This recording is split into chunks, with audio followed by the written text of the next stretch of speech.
Vamos lá, onde ele fala do Renan aqui? Ele fala, é mais pro meio do vídeo, diz que fala do Renan Santos. Vamos ver. Acho que é aqui, ó.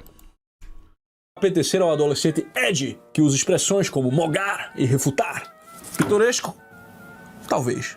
Mas tem funcionado, pois o Missão vem crescendo entre a geração Z. A pesquisa Atlas Intel indica que Renan Santos atinge entre 18,6% e 24% das intenções de voto entre jovens de 16 a 24 anos, consolidando a segunda posição. O Datafolha mostra o pré-candidato com 6 a 10% no mesmo nicho, superando a média nacional de 3%.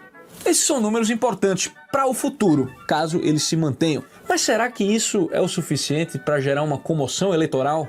Uma comoção maior que um punhetaço para entrar em defesa do mandato da Vetorazzo? Mais importante ainda, por que a rejeição da missão é tão grande entre boa parte da direita?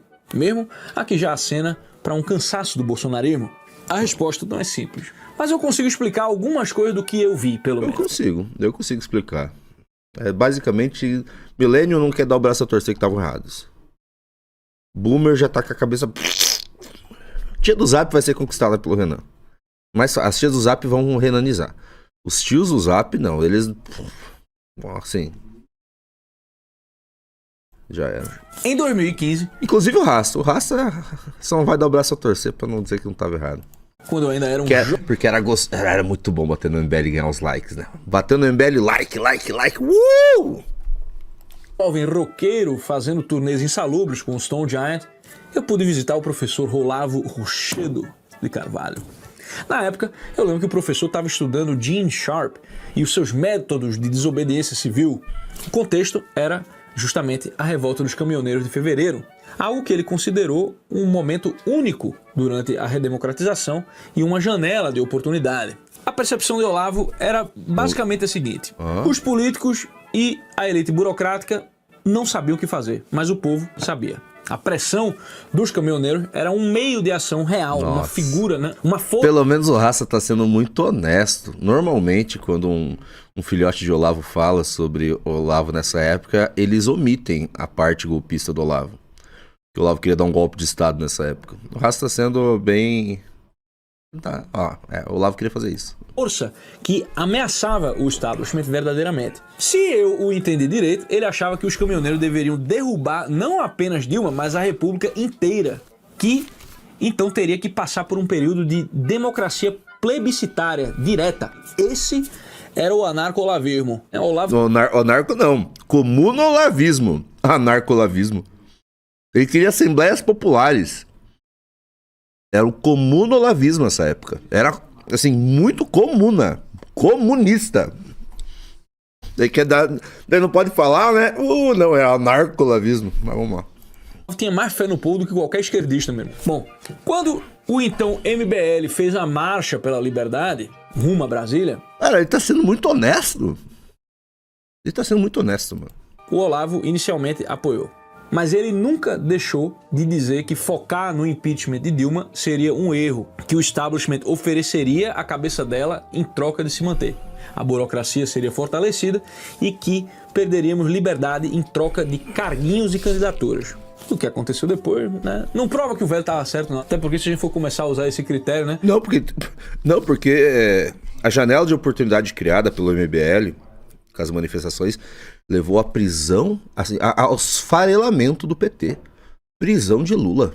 Impeachment da Dilma. Quem destruiu essa janela de oportunidade foi o bolsonarismo com o Olavo de Carvalho. Mostrando que o Olavo de Carvalho, atuando politicamente, é horrível. Horrível. Ele só fez merda. Olha as pessoas que ele colocou no governo Bolsonaro. Ele colocou um ministro da educação que nem falava português, que caiu logo depois. Aquele bando de maluco olavista, Felipe G. Martins, que começou a perseguição à direita ali no governo Bolsonaro. Se mostrou uma tragédia a ação política do Olavo de Carvalho. Um dos que contribuíram para a hecatombe do governo Bolsonaro. Mas ele tá sendo honesto. A gente vai ter que admitir que o Olavo estava certo aproximadamente 147% da vezes. Errado. Mas ajuda ali a compreender uma parte importante da rejeição que o MBL provoca até hoje na direita. E aqui... A A gente estava certo, o Olavo estava errado e o MBL estava certo. O sonho molhado do Olavo de Carvalho é o que aconteceu dia 8. Dia 8 de janeiro. Esse era o sonho molhado do Olavo de Carvalho. E olha o que aconteceu. Quem estava certo, Rasta? Nós estávamos certos. E é um dos motivos de rejeição. Orgulho. Os olavistas não vão dar o braço a torcer que eles estavam errados e o velho estava errado. Não vão dar o braço a torcer. A gente mostrou que a gente estava certo. A história mostrou que a gente estava certo. E eles errados. Eles não dão o braço a torcer. Orgulho. É um dos motivos que eles não dão o braço a torcer. Que o slogan Brasil Livre começa a encontrar alguns problemas com o significado da palavra liberdade. Durante a pandemia, por exemplo, Arthur Duval criticou Bruno Covas dizendo que ele teria feito uma quarentena mais rígida no momento certo. Meses depois, criticando João Dória, ele ainda foi mais específico, disse que o governador não fez o lockdown no começo como deveria. Veja, você pode defender o lockdown, tá certo? Você pode argumentar que havia uma emergência sanitária, externalidades, hospital lotado, idoso morrendo e o escambau, certo? Tudo bem. Só que tem um sabor muito de hambúrguer vegano quando o sujeito que sai do Movimento Brasil Livre chega pra você e diz: olha, você tá livre pra permanecer dentro da sua casa até... Mais um grande erro do Olavo, que era antivax, e que influenciou, né, a direita brasileira com uma loucura da direita americana. A pauta antivax nunca foi uma pauta brasileira. Da mesma forma que esquerdista gosta de importar a pauta americana relacionada a racismo, que não é da mesma natureza, a direita brasileira, naquela ânsia de ter alguma pauta, ela trouxe dos Estados Unidos a pauta antivax. Uma loucura. É só os mais doidinhos. Cara, assim, só os mais retardados do bolsonarismo apoiam. O Olavo apoiava. Cara, assim, não tem algo mais trágico do Olavo ser um antivax, apoiar cloroquina e morrer de Covid? Ele morreu de Covid, tá, gente? Foi escondido disso. Ele morreu de Covid.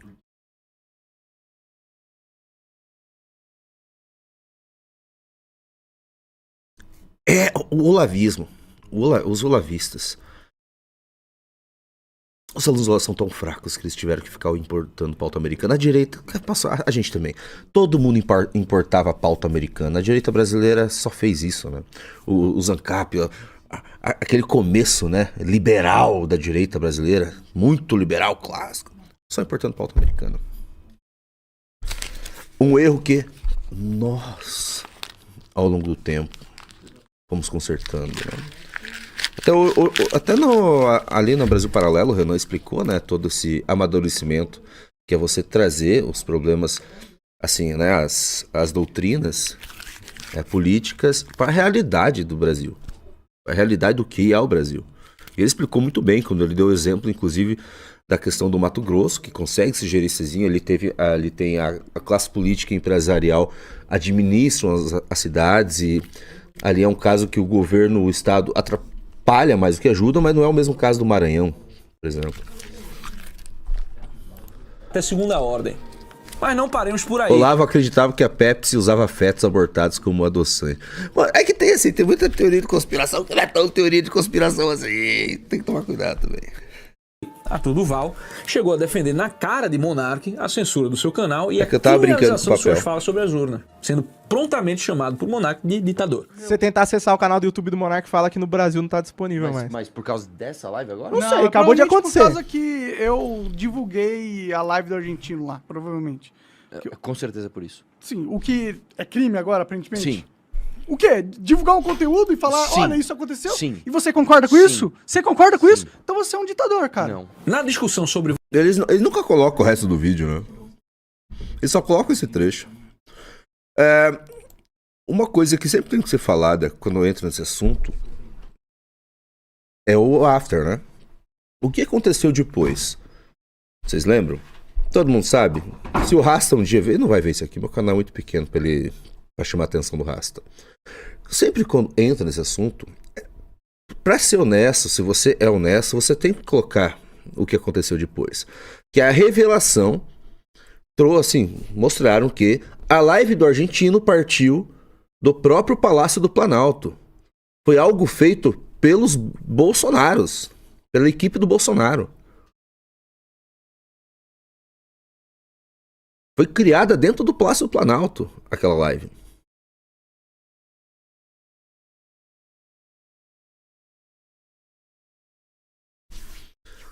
E, claramente, eles estavam enganando todo mundo. Assim, está mostrado. Inclusive, quando apareceram essas notícias, né? Que eles estavam até rindo. Eles estavam rindo. Eu não lembro das mensagens. Vocês lembram dessa época? Eu até esqueci, cara. Preciso relembrar de algumas coisas. Eles dando risada. O Argelino é nosso. É o Argelino que eles estavam falando. O Argelino, essa live é nossa. E dando risada. Aí mandaram pro Monark isso. Ele estava nos Estados Unidos na época. Que ele entrou nesse assunto da live do argentino e tal. Mas a live do argentino era coisa da campanha do Bolsonaro. Você se fudeu à toa. Ele, não importa. Mesmo se fosse falso, eu teria que ter liberdade pra mostrar. Aquilo era uma ferramenta pra eles darem um golpe de Estado. Mano, ok, cara. Você acha que tem que ter. Você participou indiretamente porque você foi feito de trouxa. Como ferramenta de uma ruptura institucional, as forças anti-ruptura venceram. O Xandão venceu naquele momento de guerra entre golpe de Estado e não golpe de Estado. E sofreu as consequências. Parabéns, cara. Parabéns. Foi o Mauro Cid, né? Vacinação obrigatória, Kim Kataguiri defendeu publicamente a obrigatoriedade da vacina. Arthur Duval também, durante a campanha do prefeito de São Paulo, ele declarou que era favorável à vacinação obrigatória, desde que a vacina tivesse a certificação da Anvisa. Criança tem que ser obrigatória. Você pode achar que isso é... Criança, assim, eu acho que é como a direita brasileira entrou nessa retardadice de ser antivax, importar coisa americana. O Iago Martins, ele trouxe uma reflexão muito boa. Assim como o aborteiro, o antivacina não acredita que está matando uma criança. É que é tudo uma questão de liberdade individual. E sim, em última instância, o antivax é como um aborteiro. Só que pior. porque assim, o Paulo Eduardo Martins, uma vez, ele disse num programa que a diferença de matar uma criança com aborto é que você no aborto não precisa olhar para a cara da criança. Você sendo um antivax, antivacina para criança, você está olhando para a cara de várias crianças e matando as crianças. É um puta take isso aqui do Iago Martins, tá? Antivax é como aborteiro, é a mesma coisa. A única diferença é que eles estão olhando na cara das crianças. O aborteiro não precisa olhar na cara da criança. O antivax olha. A direita brasileira é foda. Correto, você pode achar que saúde pública justifica a coerção. O ponto aqui não é discutir a vacina, é perceber que essa palavra liberdade, quando ela é confrontada com determinadas emergências, ela começou a ser acompanhada de um grande asterisco, um grande veja bem do tamanho do ministro Alexandre. E por falar nele, chegamos ao caso de Alan dos Santos. Quando Alexandre de Moraes decretou sua prisão preventiva e o Brasil iniciou um processo para tentar extraditá-lo dos Estados Unidos, Kim Kataguiri não ficou ali sentado observando. Em novembro de 2021, ele apresentou uma notícia crime ao Ministério Público Federal contra o então secretário nacional de Justiça, Vicente Santini. Rasta, talvez você não conheça o caso. Você não sabe a história. Eu vou te mostrar uma coisa só, um videozinho só. Como agir com o MBL? Vamos ver. Eu vou repetir só para concluir. Isso começa, Luciano Ayan é o fiozinho que você puxa, vai terminar em Yang Waming. Vai terminar no Covidão. Você derruba todos os adversários do presidente Bolsonaro com uma única investigaçãozinha com relação a esse cara. Você vai lá, começa no Luciano Ayan, pega o sócio dele, trabalha pro Dória, pega o silêncio do Arthur do Mamãe Falei, pega o sócio dele que é o Pedro Deiró do MBL, começa a fazer esse trabalho, caça o mandato do cambojano, o nome dele, o Kim Kataguiri, cambojano paraguai, Pega, faz a cassação do cambojano Paraguai. Começa a descobrir por que ele estava vindo com essa história de cassação. Pega as informações que eu falei da reunião da QL4, envolvendo Barroso, envolvendo Alexandre. Você pega tudo isso, mais o Marcelo Odebrecht, envolvendo Toffoli. Irmão, o que não falta são vias que foram abertas para o Bolsonaro poder desmentir e destruir todas as narrativas. Gabinete do ódio, Mandetta dizendo que ele não foi científico com relação ao Covid, etc, etc.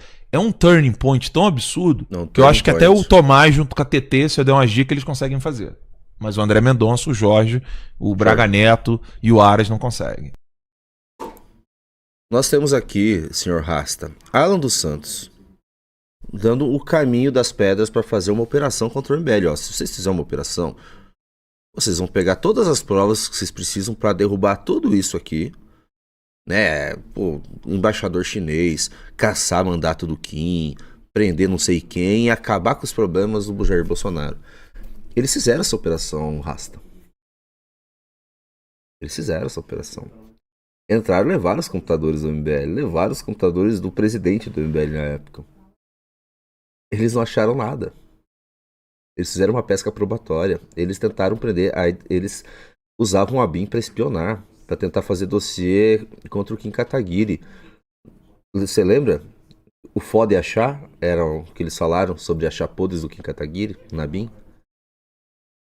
A gente só não se fudeu com eles porque, ao contrário do Alan dos Santos, que, vamos lembrar, ele fugiu porque lavou dinheiro. Foi pego lavando dinheiro e veja só.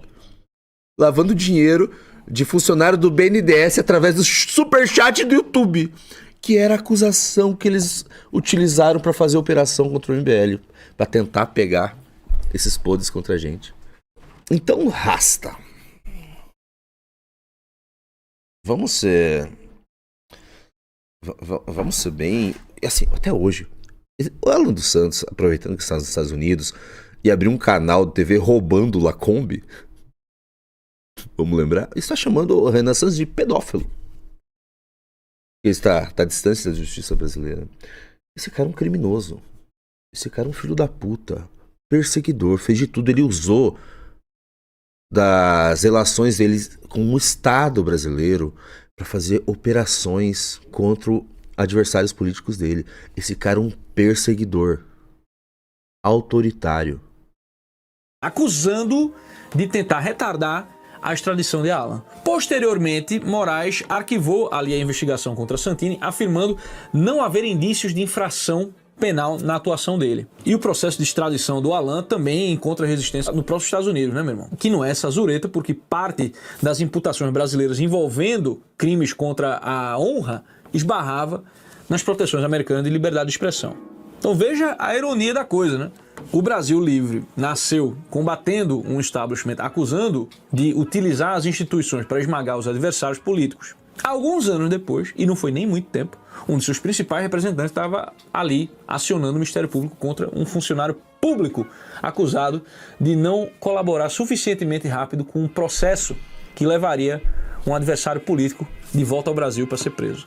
E se alguém disser que tudo isso ficou no passado, me parece que o Partido Missão resolveu atualizar o software. Em março deste ano, Kim Kataguiri apresentou um projeto tornando obrigatória a doação de sangue por parte de presos dos regimes fechado e semiaberto, a cada 90 dias, considerando a recusa... Isso aqui foi feito para a campanha do Flávio, tá? Esse vídeo. Isso aqui saiu logo depois do Brasil Paralelo, né? Isso aqui saiu logo depois da sabatina. Isso aqui foi pedido da campanha do Flávio Bolsonaro. Usa injustificada. É foda, né? Ô Brasil Paralelo, vocês não vão trazer o Renan Santos e não vão fazer um ataque. Não vão fazer um ataque, né? Tem que ter um ataque. Tem que ter um ataque, pelo amor de Deus. Vocês não vão deixar o Renan Santos vir na nossa casa, dar um tapa na bunda da nossa esposa. Ele fez isso. O Renan Santos hoje, ele foi na casa dos bolsonaristas. Ele entrou na casa do bolsonarista, deu um tapa na bunda da tia do Zap, abriu a geladeira, tomou cerveja no bico e foi embora. Ai, ai. Tudo bem. Vamos lá. Uma falta grave. Eu não estou inventando. o deputado liberal apresentou um projeto no qual o Estado pode chegar ao preso e dizer: meu amigo, ó, além da liberdade, a gente vai precisar também de uns 450 ml do seu sangue. Puta projeto bosta também. Vamos falar. Poucos meses depois, Tipo aquele Mano, vocês viram a notícia? Ah, Kim Kataguiri quer proibir rede social de investigado. A hora que eu vi isso aí, eu mandei mensagem: mano, que porra é essa aqui? Ah, mano, já foi tirado de pauta, tava doidão. ele apresentou outro projeto Puta projeto bosta. É que assim, o Kim Kataguiri é o melhor parlamentar dos últimos, sei lá, mano. Assim, ele vai entrar assim no top da política brasileira. Ele é o melhor deputado by far. Muito longe. Ele é perfeito, né? permitindo que a proibição do uso de redes sociais seja aplicada como medida cautelar. Pena restritiva de direitos. Deve ser projeto daqueles mongoloides do Discord. É, o Kim tem essa, né? Mongoloides do Discord. Um abraço pro Discord que me baniu, né? O Discord do Kim me baniu. Mas ele aceita, né, projeto. Ah, mas o projeto do... O projeto do fim da... Ah, eu quero mais um, sim. Eu guardo lá dentro. O projeto do fim da sócia efetiva foi, por exemplo, feito... Quem deu a ideia foi Flávio Garage, cara. da condenação e condição da execução penal. E no ano passado, ele propôs ainda proibir o funcionamento de partidos políticos comunistas e socialistas e restringir os símbolos e terminologias associados ao comunismo. Bom, eu sei... É nóis! Esse Olavo ia gostar, viu, Rasta? O que você tá falando? Vai defender comunista agora? Sei que o argumento é: comunista é totalitário, criminoso precisa ser punido, preso tem que contribuir para a sociedade, né? A rede social não é um tá direito defendendo humano, comunista né? Tudo bem, agora, Rasta? pode ser. Mas perceba, como sempre existe uma excelente justificativa para o Estado mandar na vida do outro. Sempre tem. Seria injusto dizer que o MBL simplesmente apoiou todo e qualquer abuso institucional, né? O Kim, por exemplo, criticou a prisão de Daniel Silveira em diversas ocasiões e ele atacou as extrapolações do Supremo. Só que esse é exatamente o ponto. A gente não está falando de uma organização coerentemente autoritária. A gente está falando de uma organização cuja concepção de liberdade parece ser um grande moda a caralho. Ela adquire uma flexibilidade, meu amigo, enorme, conforme quem está sendo coagido e por qual motivo. E talvez seja daí que venha parte daquele sentimento difícil de medir nas pesquisas. Para uma parcela significativa da direita, o problema com o MBL é a sensação de que... Só que é o seguinte, o que eu tô sentindo aqui?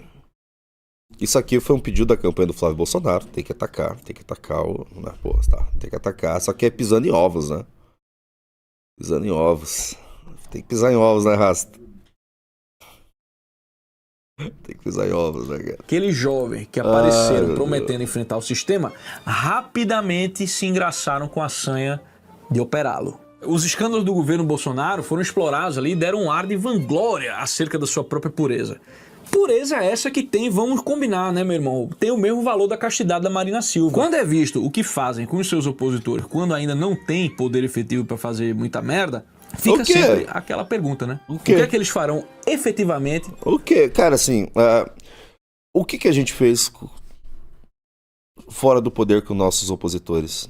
O competente derrubou institucionalmente, não? O que a gente fez? E qual foi o comportamento dos bolsonaristas no poder? Perseguição. Usar o Estado para perseguir. Você tem... Ah, o MBL vai ser perseguidor se tiver no poder. O Bolsonaro perseguiu quando teve no poder.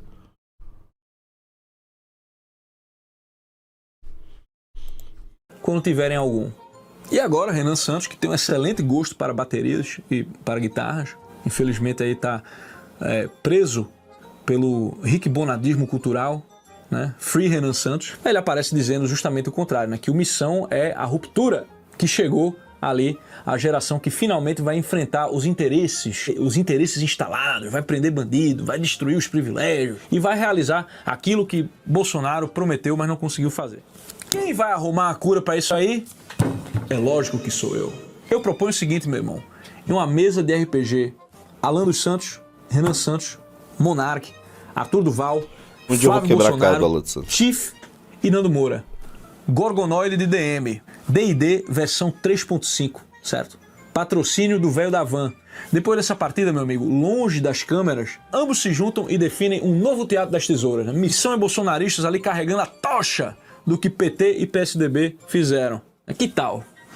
Será o novo Stranger Things? Ou apenas mais uma temporada de Malhação? É que tem o Rasta, ao mesmo tempo que ele é muito inteligente, ele tem um problema geracional que é ser um millennial cínico, né? O cinismo do millennial, meu Deus do céu. Regada a bigodagem. Mas antes do troféu bigodagem de hoje, eu gostaria de convidá-los a assistirem o meu curso Acabou? que está... Agora é isso, tá aí. Corteiro, se vocês forem fazer um corte disso, coloca a resposta, Junito responde Rasta. Eu queria que ele visse essa resposta aqui. E já deixo, desde já, falo, eu gostei muito das entrevistas, principalmente do professor Ricardo Almeida, onde o Rasta falou de Tolkien. Alguém que gosta de Tolkien, ele dá aula, aparentemente, sobre Tolkien. Eu já tendo a ser mais simpático, sou simpático ao Rasta, queria ele no projeto, queria ele do nosso lado. Ele é um cara muito inteligente, claramente muito inteligente.